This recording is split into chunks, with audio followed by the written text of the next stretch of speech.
কানাডায় শিখ নেতা হরদীপ সিং নিজ্জর হত্যার ঘটনার ষড়যন্ত্র সম্পর্কে জানতেন ভারতের প্রধানমন্ত্রী নরেন্দ্র মোদি। স্থানীয় সংবাদ মাধ্যম দ্য গ্লোব অ্যান্ড মেইলের এক প্রতিবেদনে এ তথ্য জানানো হয়। এদিকে ভারতের পররাষ্ট্র মন্ত্রণালয় এ অভিযোগ প্রত্যাখ্যান করেছেন।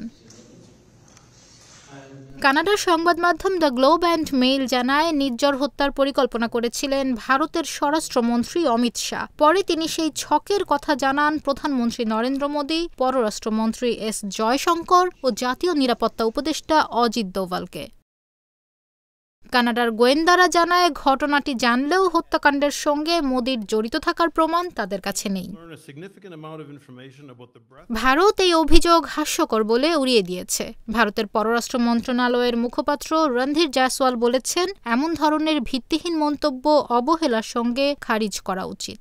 কানাডার নাগরিক খালিস্তান আন্দোলনের নেতা হরদীপ সিং নিজ্জরকে হত্যার পেছনে ভারত সরাসরি যুক্ত বলে কানাডা সরকার আগেই অভিযোগ তুলেছিল। প্রধানমন্ত্রী জাস্টিন ট্রুডো পার্লামেন্টে এ অভিযোগ এনে বলেছিলেন, এমন মনে করার যথেষ্ট তথ্য তাদের আছে।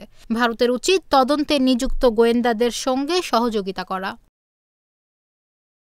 তবে ভারত শুরু থেকেই ওই অভিযোগ ভিত্তিহীন বলে দাবি করে আসছে। কানাডা সরকারকে তারা এ বিষয়ে প্রমাণ দিতে বলেছে। ভারতের দাবি, কানাডা এখনও কোনো তথ্য প্রমাণ দেয়নি। কানাডায় বসবাসরত খালিস্তানপন্থী আন্দোলনের সঙ্গে জড়িত শিখ সম্প্রদায়ের মানুষের আচরণ নিয়ে ভারত অনেকদিন ধরেই চিন্তিত। তাদের ভারত বিরোধিতার মোকাবিলা শক্ত হাতে করার ঘোষণা দিয়ে আসছে মোদি সরকার, কিন্তু ট্রুডো সরকার তাতে কর্ণপাত করে না। ভারতের অভিযোগ, ভোটে কানাডার নাগরিক শিখ সম্প্রদায়ের মানুষের সমর্থন পেতে ট্রুডো মরিয়া। We're at a global inflection point.